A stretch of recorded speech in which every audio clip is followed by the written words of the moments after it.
Démontage de la pompe à huile. Donc comme vous le voyez, c'est exactement le même principe que sur les autres boîtes. Comment dirais-je, le pignon excentré qui tourne pour pouvoir pomper. Voilà. Donc il faut vérifier bien évidemment qu'il soit pas abîmé.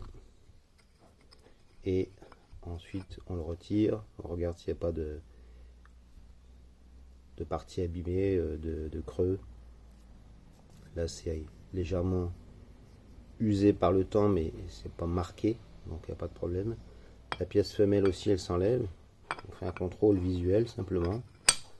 Et ensuite on nettoie pareil au gasoil toutes les interstices, tous les canaux qui peuvent contenir de la boue d'huile de boîte mélangée avec les morceaux de disque. Donc ça fait une espèce de boue grise qui est assez épaisse parfois, surtout dans les accumulateurs de la boîte comme tout à l'heure. Et là, bon, je l'ai nettoyé.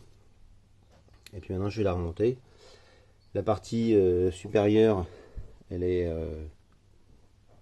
relativement propre, donc je l'ai nettoyée aussi. Les rayures que vous voyez ici, là, ce sont des rayures d'origine. Hein. Il y en a une de chaque côté. C'est pas quelque chose qui a été abîmé. Et puis voilà, pour la remonter, on peut pas se tromper puisqu'en fait il y a des vis qui sont plus écartées que les autres. Donc on peut pas le tourner dans le mauvais sens.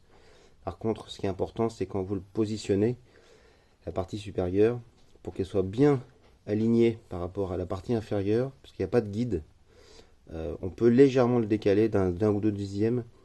Et ça c'est gênant parce qu'après quand vous allez remettre la pompe dans la boîte, elle rentrera pas.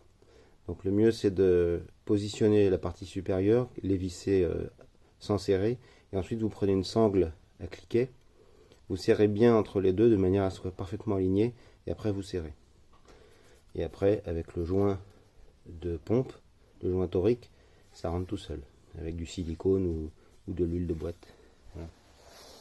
Voilà, c'est tout. Donc la pompe est en bon état.